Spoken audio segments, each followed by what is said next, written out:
श्री वल्लभ शरणम मम।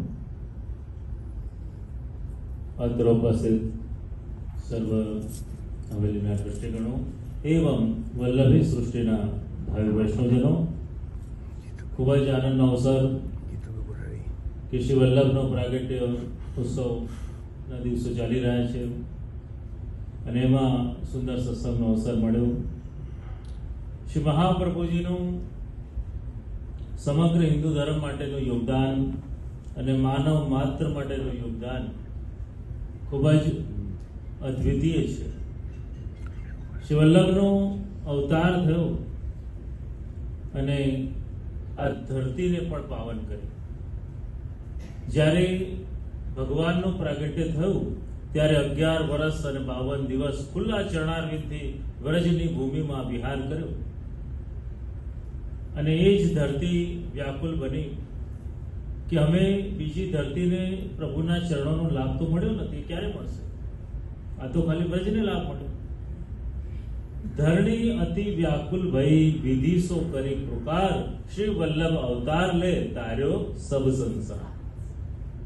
એટલે ધરતી પણ વ્યાકુલ બની કે વલ્લભના એ કોમલ પાવન ચરણોનો સ્પર્શ મને ક્યારે થશે? અને શ્રી વલ્લભે કૃપા વિચારી। જો કલયુગના સામાન્ય લોકોને ખબર હોય, એક અવતાર વિશે ખબર હોય કે ભાઈ કલ્કી અવતાર પ્રગટ થવાનો છે, એવું નથી। બ્રહ્મા પુરાણની અંદર કલયુગના 4 અવતારોનું વર્ણન છે। જો બુદ્ધ અવતાર, શ્રી વલ્લભ અવતાર, વિઠ્ઠલ અવતાર અને પછી કલ્કી અવતાર થશે।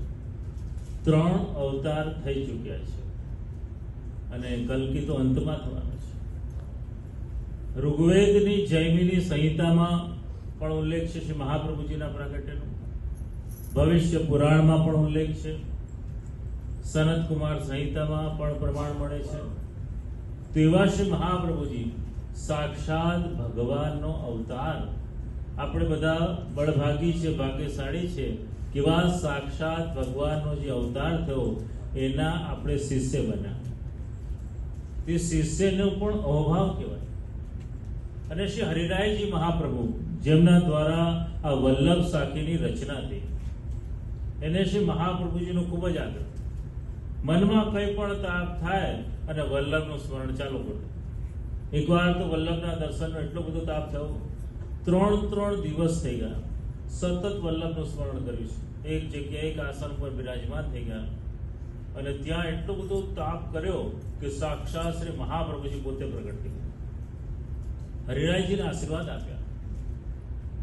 અને હરિરાયજી ત્યારથી આપણે બધા હરિરાય મહાપ્રભુ કહીએ છીએ કે જેને વલ્લભની પ્રાપ્તિ થઈ જાય એ સાધારણ પ્રભુને પણ મહાપ્રભુ કહેવાય।